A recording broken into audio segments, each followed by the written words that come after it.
let me introduce Russell Hutchinson, Principal of Chatswood Consulting, a fantastic contributor on all manner of industry things. Russell, welcome, and allow you to welcome your panel. Thank you.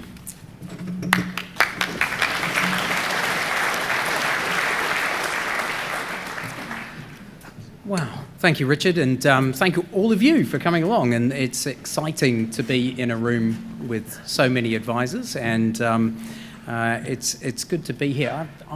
My role today is to be something of a hype guy for the panelists here, who are going to share their views about some of the steps that they've been taking to orient their businesses towards the change that has to be made.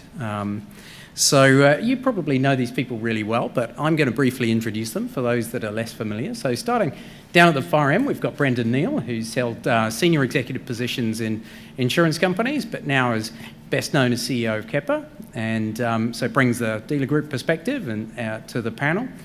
And then we have Anand Srinivasan, who is an award-winning risk advisor, but also held executive positions in business development at insurance companies too, but now he's out there doing it and is one of the best risk practitioners I know.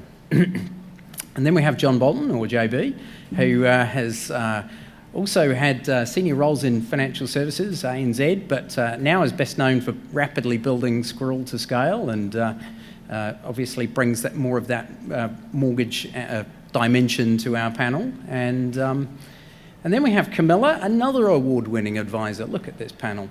And Camilla's business is based primarily around KiwiSaver as a starting point, so brings some of that perspective to us. And so there's a lot of advisory knowledge here. Karty, as I pointed out, is the odd one out, so to speak. So we have Karty's our compliance consultant, so and is obviously from Rosewell Consulting and has lots and lots of experience in terms of licensing and monitoring organisations in the New Zealand context. So Karty's going to keep us all on track, so to speak.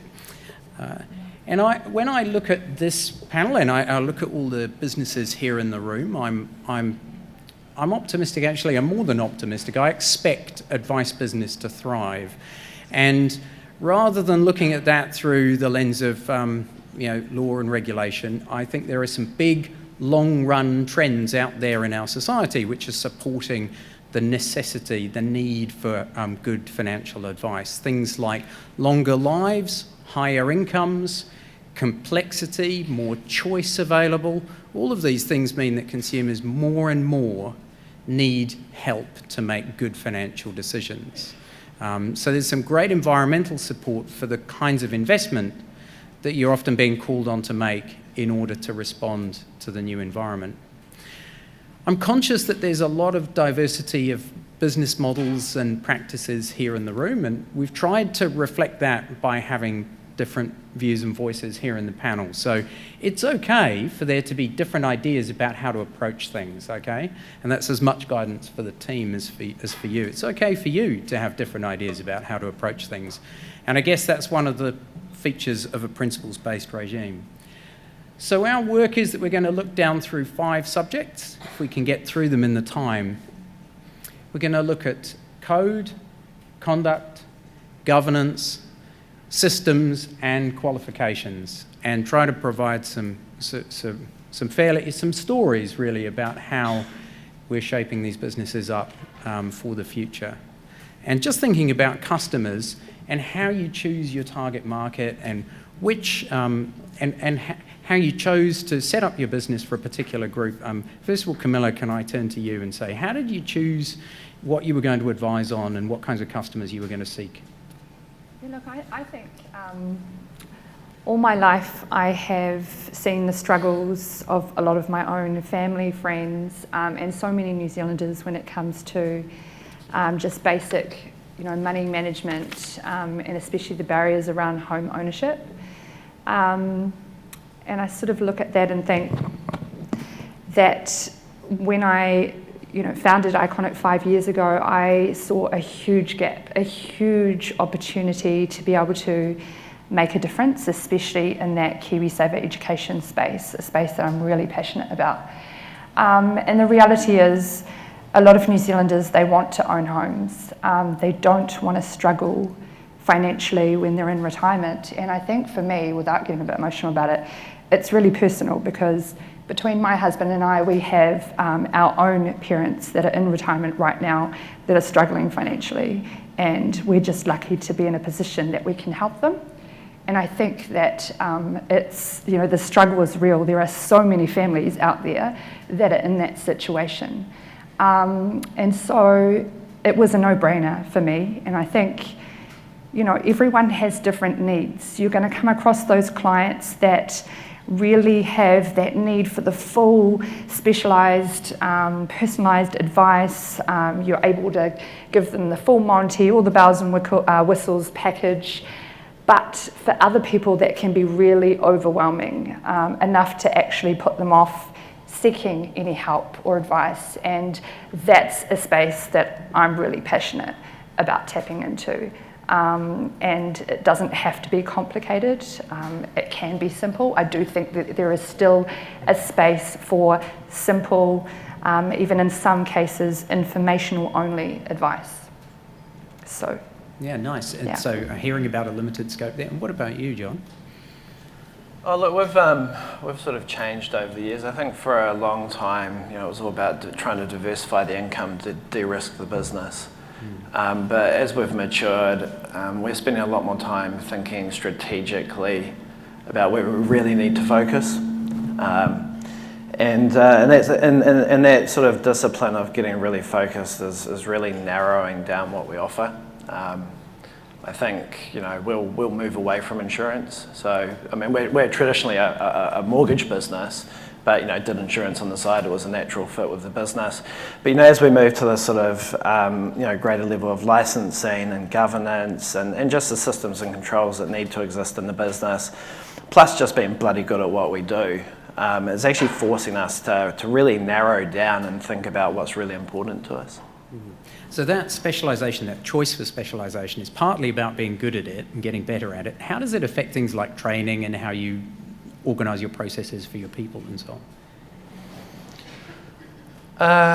Well, I think, and that's really why you get more and more focused, because it's just a sheer distraction across the business. We've got a reasonable sized team. We've got a lot of people that aren't advisors. We build all our own technology. We've got our own marketing team. All of that sort of stuff. Even away from the advice piece, if you're sort of trying to chase too many shiny objects, you don't really hit the mark on any of them. So it's more a discipline across the entire business to get it focused on what's important. Choosing what you're going to be good at and how you're going to do that. How about you, Anand? I think for me it was a very interesting thing, having been in a role of a BDM for quite a long time. One thing I heard a lot about when I became an advisor was the word underinsurance. And the word underinsurance is talked about, and we have got stats to prove about each product, how much of underinsurance. But then when I started interacting with clients, I found the underinsurance was in the minds, because the fundamental truth is they have no clue of what we are talking about.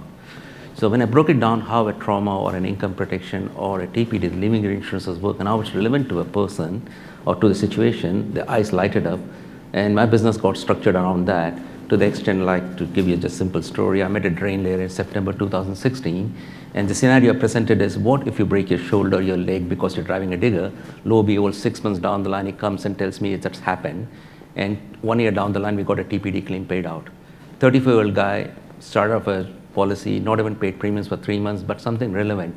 He didn't buy any life, he didn't buy any medical, he just bought what's relevant for him. I think that's where the key I felt in my business is educating clients how it fits into your situation. And I just use the same 5 products we all sell, but it's about making it relevant to the client who we are meeting. So, from experience, from knowledge, I knew exactly talking to someone, just like a doctor feels your pulse, you know what's wrong with you, but I hold back my answers, but coming back specific to what is required. And lo and behold, we don't want things to happen, but when things go wrong, that man's walking today happy. He's not a drain layer anymore, but he's a video editing software guy, but he's got 400,000 in his bank account, is very happy about it. Yeah, awesome, yeah. And Brendon, what would you say to people trying to choose the scope of their business and what they're going to focus on and what they're going to do? You must see this.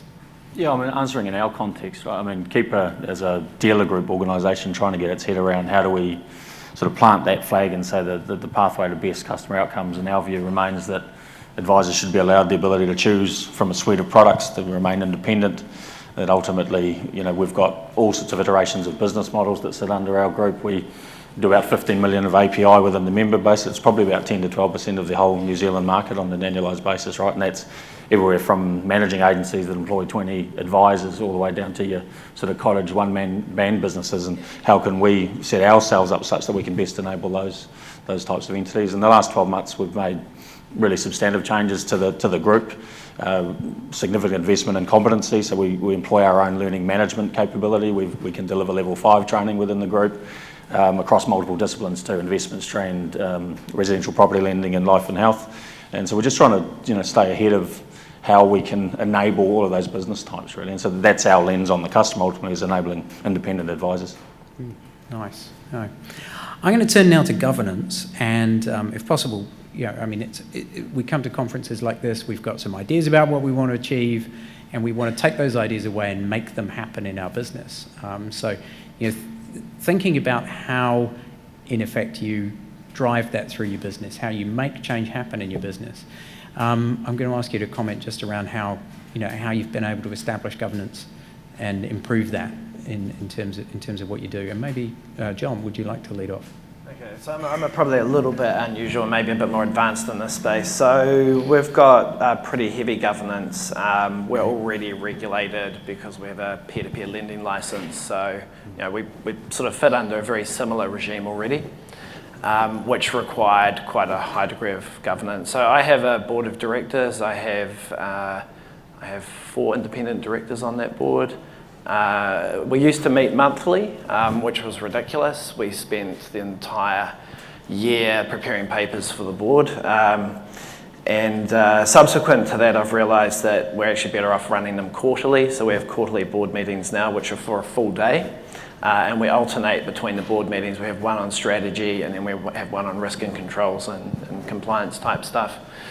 And then separate from that, we have a finance and credit risk committee, which meets monthly. And I mean, that's at the highest level of governance, and then obviously it flows down through the business. Brendon, in your business, you must have governance structures as well. So can you comment on those, but also comment on some of the different structures that you see amongst your advisors? Yeah, I'm sort of turned on here. Look, I mean, we have a structure whereby merged entities that form Keeper, we're able to have a couple of directors each and an independent chair. We're lucky that chair had a lens on the Australian licensee environment. Maybe unlucky too, in terms of some of the feedback that he gives. But like John, we found ourselves in a pretty bizarre situation where we spent most of our time preparing monthly board papers to talk about how Override was performing, and that wasn't going to be suitable from the point of view of forming a FAP and a service provider. So, governance charters, making some substantive changes there has occurred at a Keeper level. The formation of, risk and product committees, audit risk committees, those sorts of things has all been sort of part of the work we've been doing in the background. From the point of view of, where we see that change occurring, perhaps the composition of those types of boards will need to change. You've got these practitioner advisor members in the main, and perhaps we could use some other form of expertise at a board level of the likes of our FAP, which could be pretty substantial right from word go. Yep. And then you've got to think about, right down to that, sole trader, small advisor entity, what might governance look like, right? And I've seen some commentary about, how do you leverage perhaps your accounting relationship or some other third party in terms of just having someone external and objective on your business to help you think about and challenge what you're doing. I mean, I have to say, one of the first things you want to do as let's say a business owner, CEO, entrepreneur is, be humble about the sorts of things you don't know. I mean, I'm fairly loose at the best of times on certain aspects, and I made sure to book in Keeper with quality of advice. So at that end, we've got licensing specialty that consults to us in terms of in-state licensing, and then the right sort of form of legal advice to book in me to make sure I don't get sort of too out of control. Maybe the directors quite like that idea, right? But yeah, and then in that small end of town, leverage your dealer group relationships, leverage your supplier relationships, and some of those other third-party relationships you might have, like your accountant or your legal people. Yeah, and I'm hearing you need to right-size it. Like even here, where we've got businesses which are of larger scale, it's easy to kind of overcook it and need to get it about right. So it's got to be, you've got to be able to sustain what you put in place. That's. I think one of the things I was just going to add to that is, just be very, very reluctant to bring in formal directors. It's easy to do. Go to the company's office, get them to sign something, chuck them on your FAP, but There's a shitload of compliance and risk that directors face when they sit on companies, and if they're doing their job properly, they're gonna put a lot more work onto you. So I think things like advisory boards and stuff are a much more practical way of getting compliance. Yeah, nice intermediate step, and that's vital. And maybe from a smaller business perspective, Anand, you wanna? Yeah, for me it's pretty interesting. Like not to the level. If you have a smaller business, I can speak for all this one advisor business. So when we start off the business, we start as a structure of a limited company, not because we are a big company, simply to scale operations in future. So for me, it was a very interesting thing to let go and get someone looking into my business, so to check whether what I say I do, and that I did. And it's a peer again from the industry, from financial services, but not an insurance advisor.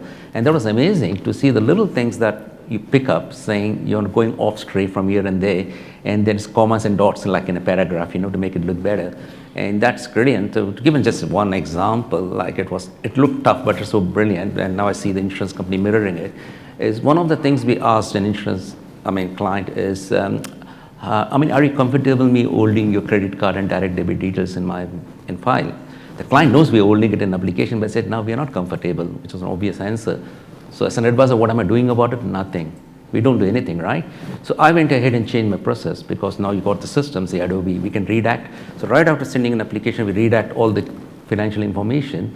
On the fact that we destroy that particular piece of paper, and we write to the clients that we don't hold it anymore.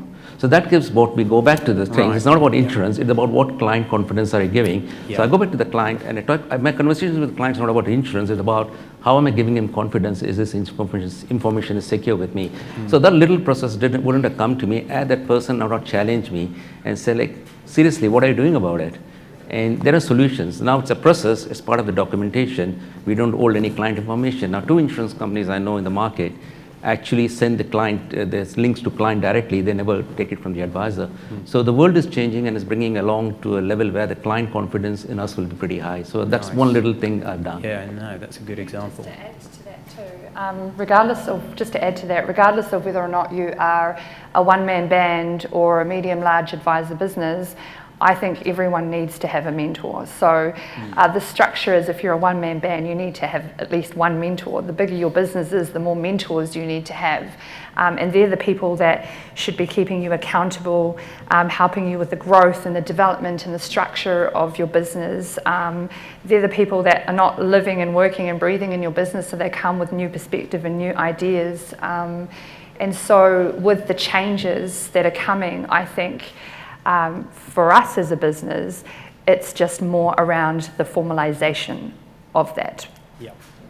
So a process that you have, and now you're bedding that in and making it real and so on. Yeah. Karty, can you give us a framework around this?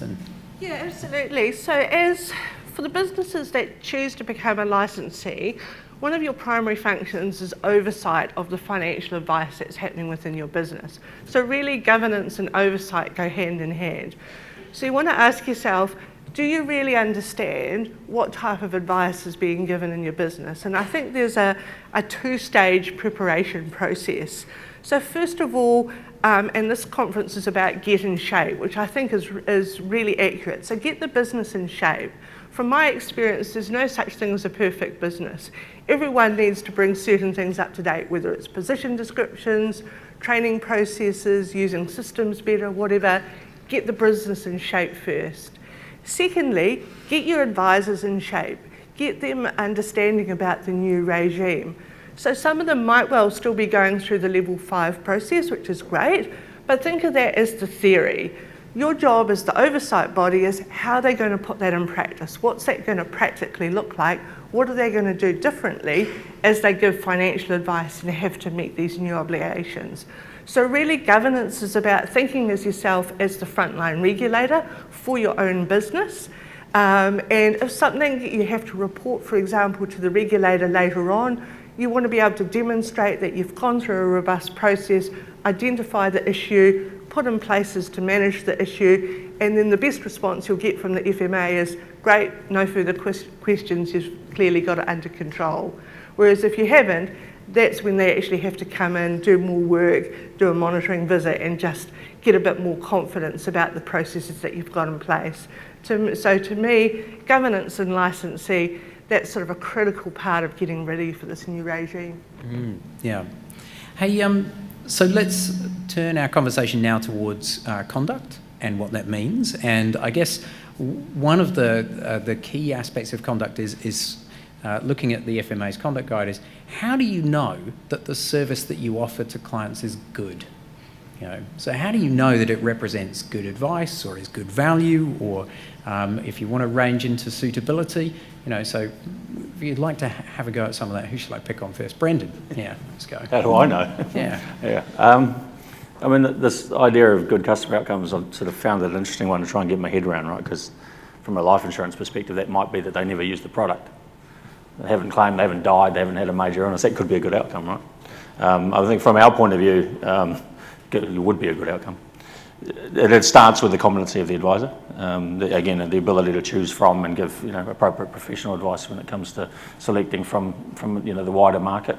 The appropriate use of research, when you're comparing tools, certainly in the giving of replacement advice, that isn't otherwise taken lightly, that the risk to that customer of moving a policy are otherwise clearly documented, that the documentation of why is fundamental to the approach. Now again, we have to be accommodative for multiple types of business models and iterations there, but there's some foundational stuff that we obviously want to be really tight about, and it would be such as our FAP would be insisting on certain criteria being met for the things like replacement advice and some of those hot button areas, and that ultimately we were confident that the market was being looked through a lens on when it came to making recommendations. So those are good starting points, I think. Certainly on the life insurance side, the same with obviously lending, and then the thoughts have been given to why certain people are placed into certain lending products.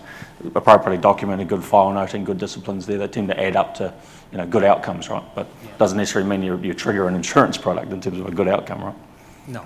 Yeah. Right. No. Good. Fantastic. So I'm hearing some stuff about benchmarking. What about you, Anand? What do you? I think the fundamental truth is to have a good record keeping. I think that's what I learned is become pretty critical. And to give a real life example, we all go through that. When a client calls you and says, "Oh, I'd like to claim income tax deduction for my income protection. Could you provide me a certificate?" So it's a pretty simple statement, and you could get it from the insurance company. But then if you have sold an agreed value contract and there's this caveat, you can't claim deduction, how do you bring it across to the client? Of course, with the caveat. But this happened to me with the financial controller of a company saying, well, I don't think it was explained to me properly.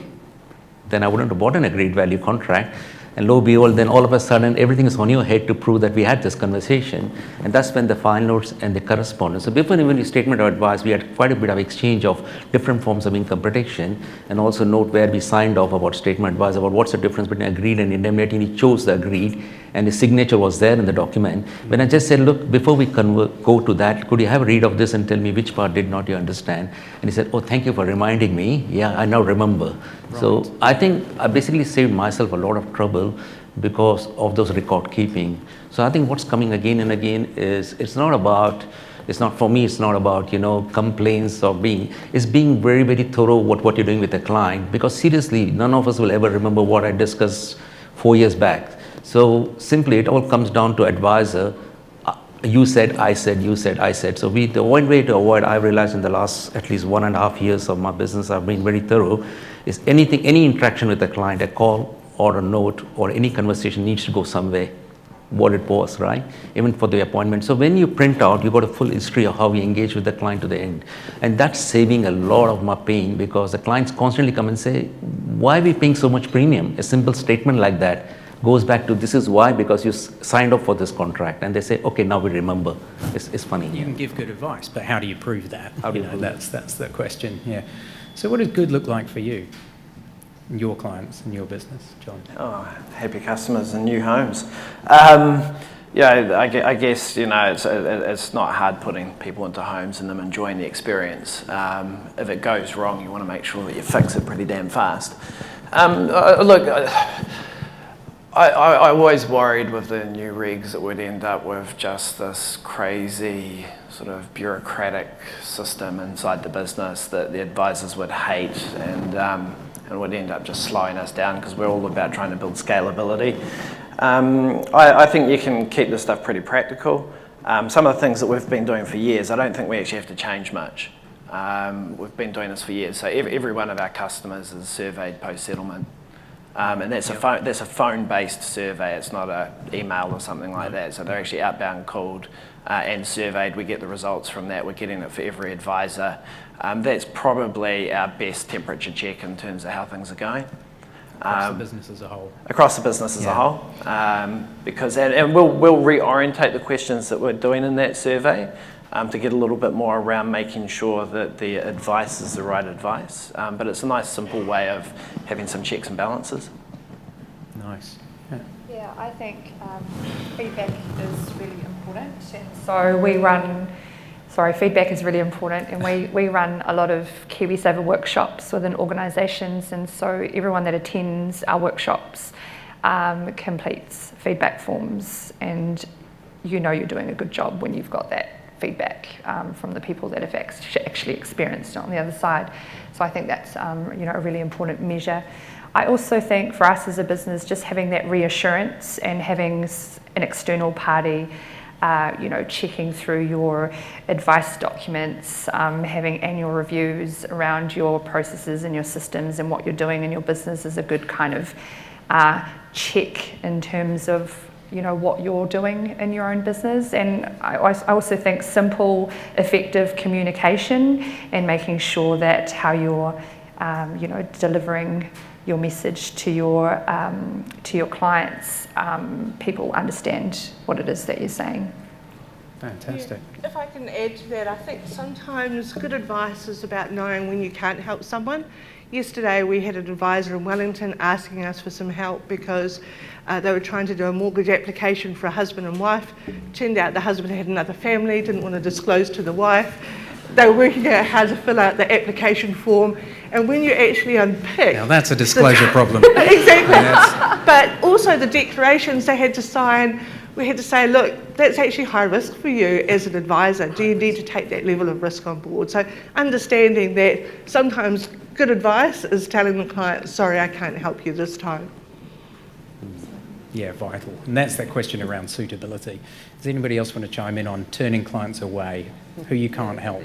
I think for me, I just like to add what's been said is I've started valuing my time. So the fact is, you come across clients, and most clients in my age group, I'm talking to someone who's 40 plus, got some form of insurance, right?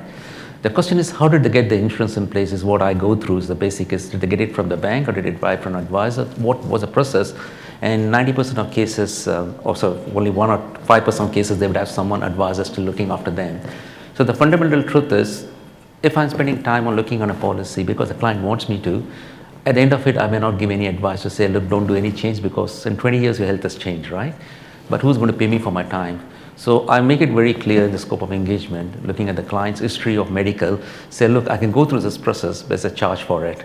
So are you willing for me to pay me for these fees? So slowly my business is, I have 3 out of 6 clients I've started charging fees where there's no insurance policy being sold. But there's a good outcome for the client because the client's getting fantastic advice. Could be a change in policy ownership, could be knowing that now he's got a crap product, he's got a good product, and knowing that nobody can do anything for him. But I think what the client's looking for is, that's what they're looking for. They want you to not look as a person who's product pusher. They want to get an advice, and they want to look you as a professional who's like any other accountant or lawyer who charges you for the value of advice you're giving. So a lot of my statement advice is a simple 1-page letter saying, I can't help you, but these are things in the existing policy which you need to sort out, and this is finally is my fees, and they say, happy to pay you that. Right, yeah. So you're using a fee as a way to sort people out in a way and say, yep, not for you, not my for service. You. Absolutely. Yep. Saying no is good sometimes. Yeah, absolutely. Hey, a specific question that a lot of advisors have is, how did you decide to get your own license? And I'm thinking of that really for those that are actually running advice businesses, and then I'll get you to chime in on that at the end, Brendon, if that's all right. So how did you decide, Camilla? I think I have always, when I look at Iconic in the business, I definitely have always thought that our values and our offering is quite unique. And if you want to be able to have the freedom and flexibility to be innovative and improve your customer experience, the systems and the processes, I think that could be quite challenging if you're trying to do that under someone else's FAP license. So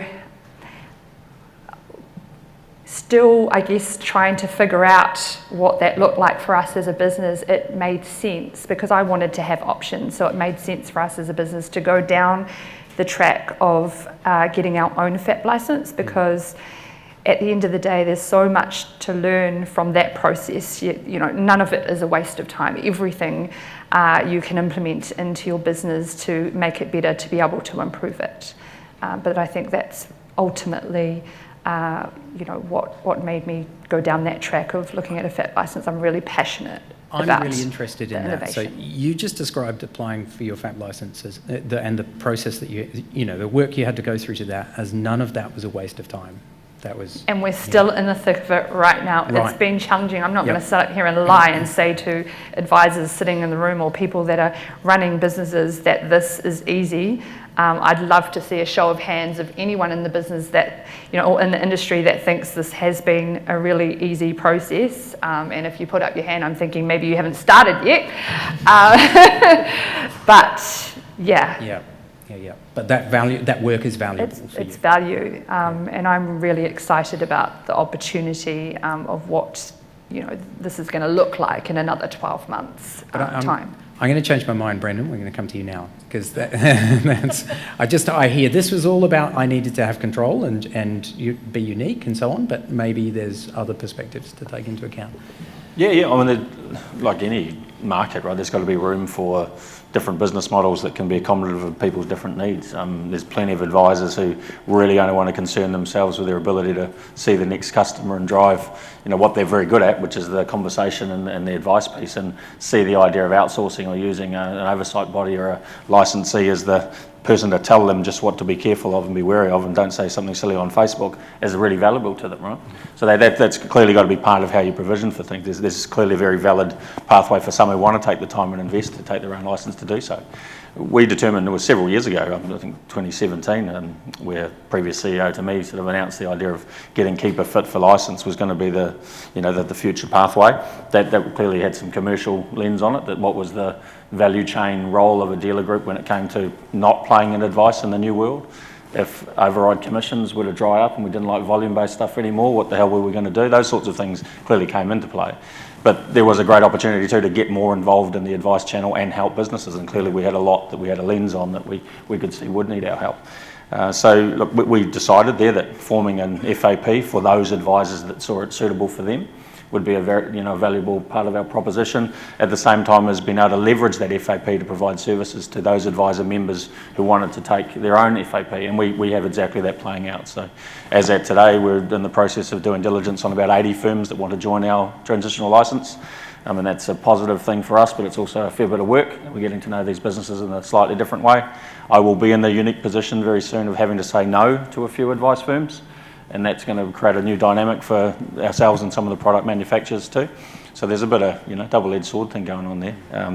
But I mean, ultimately, I think I don't talk to anybody that doesn't see the logic of a dealer player like us doing what we're doing.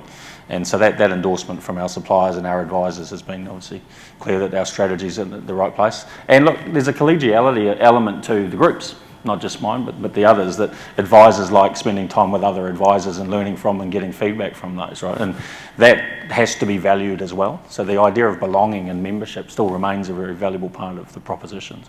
That's certainly how we see the world. Yeah, nice. Yeah. Anand, what's the process like for you? How did you decide to get a transitional license? It was quite simple, to be honest. I mean, it was not dictate of the license. It was pretty much about what's your goal. My goal is to be in the industry for long run. So there was a principle is I'm going to be an insurance advisor for a long run. You can be around.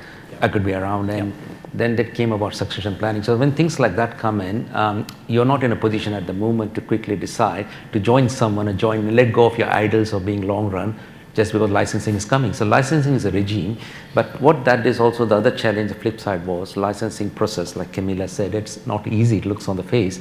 When you started going through the process, I started enjoying it because it's really questioning my process. It questioned all the ideologies you think you're really good at, and it made your business better. So I can hand on my heart, I can say going through the licensing process and going through it even now, it's still like we're going through transitional, but getting the documentation, getting everything ready, made you a better advisor. So in a way, you're slowly becoming, your thought process always consumer centric, and it's around claims. It's about making the outcome right for the clients. So I'm enjoying the journey. So when this process is coming, and then the outcome on the other side of the business is every claim is getting paid, everything is going smooth, why would the hell go and join myself someone and get worried about it? I just want to do the FAP. So it was a very easy decision for me to do the financial advisor process. Yeah. Hey, were there any particular sources or influences in that decision for you? People that you spoke to, or? Yes, I mean, as I said, I've been in the industry for quite some time. So I have a good relationship with the CEOs of insurance companies and the compliance managers. So I think I would really rate, it's not just, I think, the insurance advice. What I really am proud about this whole thing about the regime is the industry came to party. The aggregated groups, they put in the qualifications, made it easy for people to get out of the bed and do something. And also the fact that the insurance industry add compliance managers putting in advisor support programs. So those structures, the frameworks, kind of helped you to, keep going one step at a time. I mean, I really don't know what's at the other corner of this room, but thing is, you take one step at a time and go to the end and then watch it, so you don't think too far ahead. But every step I took, there was always industry support, and it's been an amazing journey till now. Awesome. Okay. JB? I think if you're building a brand, if you're building a business that's got a brand, this sort of stuff just naturally happens anyway. If we sort of talk about being customer centric, well, every business should be customer centric. If we talk about culture, you're building cultures inside your business. If you're scaling your business, you're looking for consistent experience for your customers, or your clients. And so you're thinking about training, and you're thinking about how do you make sure that your advisors are delivering that same experience and those same outcomes and stuff. So I just think it's all part of just good business. And a FAP is really just putting a circle around it. But I think we should all be heading there anyway, irrespective of the regulations. You were straightforward. Karty, what have we missed? Look, I think there's a continuum of advisor businesses in New Zealand, from the very small, and I think some of those decisions are quite easy, to the very large, who also have easy decisions. I think it's the ones in the middle that probably have the most thinking to do, because if you're a smallish, medium-sized business, and you may well join with other like-minded businesses, and then suddenly you find that you've got a license, and later on down the track, have you actually got the oversight of what's actually happening with all those different financial advisors, in that business? Or are you prepared to fully be, the governance body for those businesses that might decide to take on debt, or have a higher risk profile than you? So I think probably those ones in that middle sector need to really think through this most of all, in terms of what infrastructure do you need, what support do you need, and there's a lot of help available out there too. I think, the best thing to do with your time at the moment is really get across the new regime, hook into all the websites and the updates, things like the advisor support programs, the different product providers are providing a lot of support and so on, and really get that help to make sure that you're making that right decision. And I think that's the group that probably needs the most help at the moment. Yeah, the ones in the middle where it's not obvious as you go. Exactly. Yep, that's right. Yeah. Nice introduction to the idea of talking about systems and, fundamental, sort of one of the bones of how you have that oversight and that control and so on. And perhaps I'll go back down there. Can we talk about systems a little, and what sort of choices and factors that you might have to take into account? Yeah, well, again, the context for us is that the way that our advisors are currently fulfilling their advice across multiple different sort of financial services products is many and varied. It's multiple different types of systems. Some of them are paper-based. There's the old filing cabinet in the garage. There's an interesting starting point there. I often talk about seeing this process as a bit of a funnel. That ultimately we are going to start with a degree of variance at the beginning around how people are fulfilling, and that investment in technology, thinking hard about where you want your business to be in 5 years' time, is likely to see you start to need to leverage the idea of getting better efficiencies from the point of view of technology adoption. We have a sort of a option or two of technology services that we invest in as Keeper, and there's obviously other external. We certainly don't want to sit the capital on the balance sheet and worry about developing a lot of technology ourselves. We're certainly a rent toll relationship for us, but ultimately too that we think the market will see some evolution of investment in types of technology tools that we want to be able to adopt for. So we've got this philosophy of being able to open architecture, technology design, and integrate to suitable tools as they come available. But we're probably going to start our FAP out with a few options for fulfilling advice, and then we'll see that over time, start to sort of get drilled down and to be more efficient and, let's say, not get into a single system environment, because we know that doesn't necessarily reflect other jurisdictions, but have 2 or 3 ways of fulfilling in time. But it's going to be pretty broad to begin with. There's no reason, absolutely no reason why you can't have a paper-based, templated-based approach to your advice if that's what you like, provided it's compliant. But it might just be you need to think about it, making that more efficient over time and streamlining that. And we would see that as something, certainly from a FAP lens point of view, a larger one is our cost considerations for overseeing those different forms of execution might have to start to reflect. So if we're auditing someone that's doing everything in paper, it might be a bit more expensive for us, but that will come in time, I think. Yeah. So the efficiency part of that will come to bear. Nice, yeah. And for you, Anand, what kinds of systems do you have for managing compliance and your management information and so on? Yeah, it's pretty interesting. In the last 1 year, it's evolved pretty nicely. I think it's more about client-centric. What I find is, when you're talking to the younger generations who are in their 20s and 30s, they don't want to actually sign anything. They don't even know how to hold a pen. Everything is electronic, right? So that's where the industry's come back, and we've got tools. So there I use the system of saying, this is what I need you to complete, and they're happily willing to answer all the fact find and send it to you at their own, sitting in the bedroom. But they don't want to see you, right? Except for the final thing or whatever it is when it's required. And then there's people at my age group. I wouldn't like to do anything online. I like to see you, have a cup of coffee, shake your hands, look at your eyes, ties, feel confident. And those people, the paper works out beautifully because they don't feel they bought anything unless they sign something. So it's a mix of both. So for my business, I've kept both the tools and looking at the client profile and people who are time poor, who just wants things done. The electronic system works pretty well from the inception to the end. And in terms of database warehouse, of course, cloud is important because any plans we put in place should outlive my life and should be available to the next succession advisor who takes over the business. So the critical point there is the cloud's beautiful. Like you go everywhere now, right from zero accounting software. You got everything there. Your office can burn down, but you got the information. But I'm not doing away with paper files because I realized very early on that when it comes to crux, that paper always helps and a signature always helps. Clients don't back out and clients understand, and they love the fact there's an engagement. So depending on the age group I'm dealing with, pretty much systems react to that. Yeah, and lovely client-centered answer. But, can you tie that now back to compliance?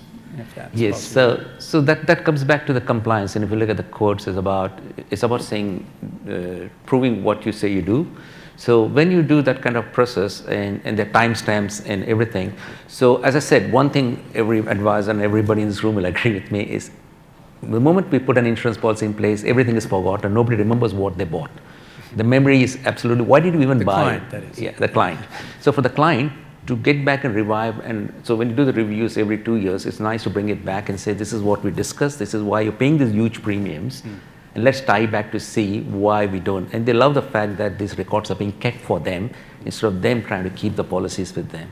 So that's where the compliance angle comes in. What are you doing? Yeah. So they don't have to worry about it. You've got that covered. You've got it. Yeah. Nice dimension. JB. So we've got one IT system that we've built ourselves that everything's in, and we've largely moved away from any third-party Boltons or solutions into that. So it's fully integrated. I wouldn't advise people to go down that path and build your own IT. It's very easy to get some young people in these days in the early 20s that can do amazing shit with computers. But it's a legacy of what they build that you've got to deal with. IT is really cheap to build, but it's really expensive to maintain.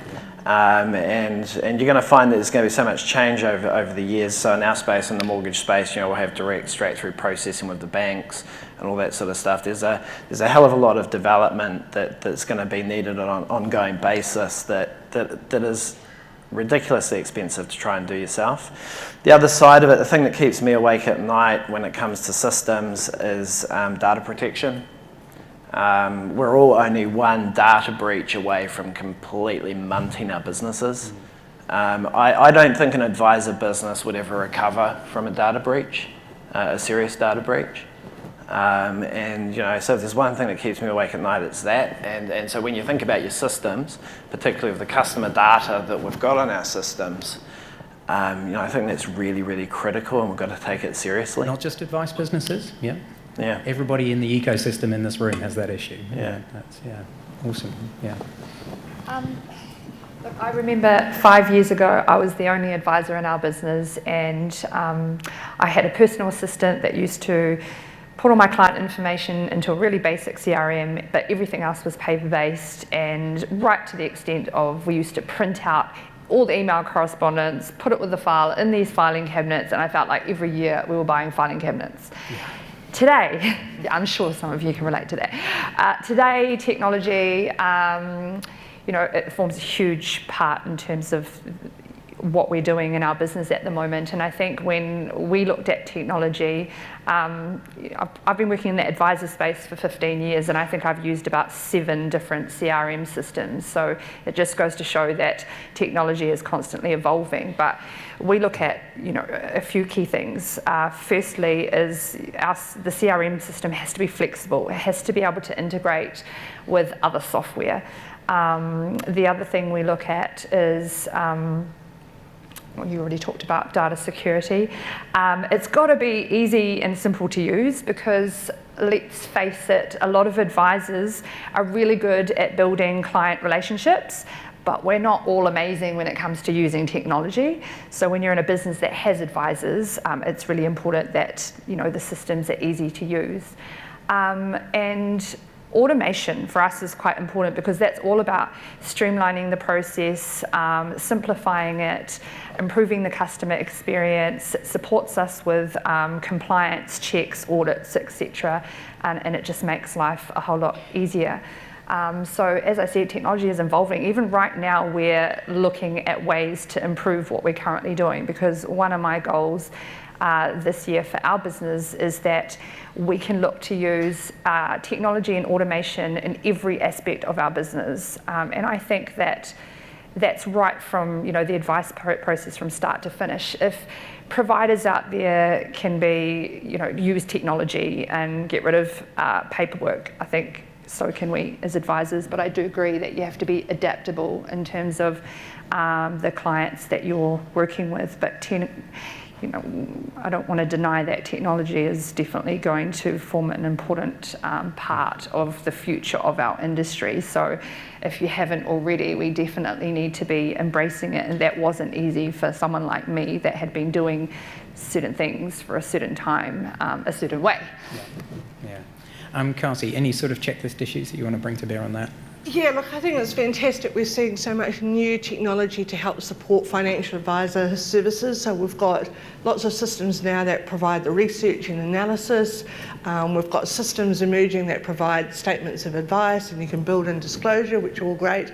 From a compliance perspective, what we find is most advisors don't use them properly or consistently or to their full capability. So if you're going to invest in that system, get the most out of it. Most of these systems yet haven't got the compliance, the oversight functionality, management reporting built into them as yet. So I would encourage you to keep on at your provider's backs and say, hey, it would be really helpful if you could build this, and give them guidance, because they're looking for you for guidance on what would be helpful for them to build. My other key concern when we're doing compliance reviews and due diligence reviews is just the lack of basic cybersecurity measures in place. And now we're not IT experts, but again, there's some really simple checklists about, having backup, having IT security policies, having a good methodology behind your passwords so that it's not easy to break into. How many advisors here use Extra, Gmail, Hotmail as your business email address? Put your hands up. I know a lot of you do, because I've seen your files, I've seen your email addresses. Start to think about getting, paying $70 or whatever for a secure website and getting the domain name with your own email addresses. Look at what's going to be more secure, because the more information that you're sharing over the internet and email and so on, your client personal information, lots of financial information is going back and forth. That next generation love using technology as a way of communicating with you. And I totally agree, if we have a major data breach, that could be a major impact for our industry. So it's something collectively we need to protect against. Right, we're running down the clock and we want to give some straightforward things that we could do as we go out from here. What would you say would be, say, the top 3 things that somebody leaving here should do to advance their cause in terms of getting their business ready? So start down the end there, Brendon. Top 3 things. Be objective, be humble. Just acknowledge that perhaps you don't know everything you need to know about navigating this, and reach out to those sources of great information that you can otherwise obtain, both free and be prepared to invest. Make sure that when you're budgeting for the next financial year, you're putting an allocation aside for your own training and competency and investing in systems and processes. Beware of misinformation. There's commentary that still exists in the market that tends to reflect the sort of scaremongery style stuff that big faps are going to come in and take over your customers and own your brand and make you do certain things that you won't want to. That isn't a fair reflection of how the legislation allows us to get into a synergistic relationship and help you with your business. Think carefully about those options. You better get onto stuff if you haven't made a decision. I did see some, I'm sorry about this, sort of positivity and rose-tinted elements about some of what's tracking here. Our experience on the ground is there's still some advisors quite sort of gun-shy and intimidated about what's changing occurred. I think Angus's question should have been, ultimately, those of you that are prepared to publicly admit that you are coping well with level 5, put your hands up, and that wouldn't be anybody that did it. But on the ground, our learning and development manager takes about 50 phone calls a day about people that are getting through their assignments and speeding to it. So let's sort of just kind of keep it grounded here a little bit around. There's still a bit of work to do. Sorry to kind of chuck that in here, but that's the reality for us. That's good. Yeah, no, I like that. Data.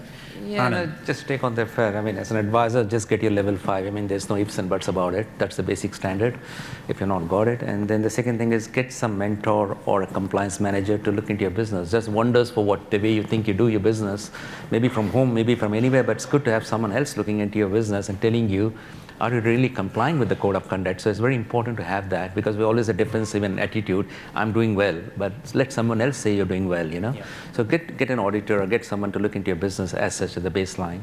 And the last is there is no your way and my way. I think there's only right way. There's only one way, which is the right way. And I think every advisor needs to find that one. And it's a bitter pill, you got to swallow it, but have to do the right way. So I think that will be my take. Cool, yeah. JB? I think compliance is the tail wagging the dog. I think the first thing to do is make sure you got the right dog. Get the right dog. Yeah. Look, I just think it's a fantastic opportunity to get really clear around strategically where you want your business to be. I think you've got to sort of think with the end in mind, and the compliance stuff will just fall into place. Nice. Yeah, good. Camilla? Probably don't do what I did for the first 6 months, which was go around and talk to so many different industry professionals and get a different answer from everyone, and got really confused. But the best thing that we actually did was, and if you haven't done this already, I just strongly encourage you to complete a gap analysis, and every compliance expert should have one, or get in touch with your providers, because for us, that was such a good exercise to actually look at what it is that we're already doing and go, oh wow, cool, that's awesome. And then what are all of the things that we weren't doing that we really seriously needed to think about. And I think the next step from that, you'll get a real good picture in terms of where you're at and what you might want to do. And so if you're sitting there and you are thinking, I'm just not sure if I have the time, the energy, money, resources to really consider going down that pathway, then I would really encourage you to look at talking to people, potentially aligning yourself with an entity that does know what they're doing. And 100% we wouldn't be where we're at, and we've still got work to do if we didn't seek expert advice, because I think that's really important. Yeah. Karty? So don't leave it to the last minute. I think we've got something like 96 working days until we're into this. 94. 94, is it? Oh God, tracking way as we go. So transitional licence is a 2-stage process. Do your FSPR update first, wait at least overnight, then do your transitional licence. It's really easy, but don't leave it till the last minute. You don't have to have a perfect business now to get a transitional licence. It's very simple registration process. So if you're going for one of those, get it out the way, and then make sure that you really engage with everything that you need to know, your new obligations, your new duty, the new code, and think about, can we demonstrate how we do that in our business, and refresh your processes along the way. And I think the FMA was telling us that it can take a significant period of time to get through some of that. So Yeah, particularly if you tick the wrong boxes and so on. But Yeah. look, most of my experience with my clients transitional, they got through pretty easily. They got through pretty quickly, but you yeah. don't want to leave it till June 28th, because No. on June 29th, if you don't have a transitional license, you're not in business, right? That's I absolutely. think on average, the actual documentation came through about sort of 2 to 3 weeks later on Nice. average. Yeah. So leave yourself some time, get on with it. All right. That's a good message on which to finish, and I'm delighted. Thank you so much for sharing so much about how you're approaching your businesses over the next little while. That's awesome. Cheers.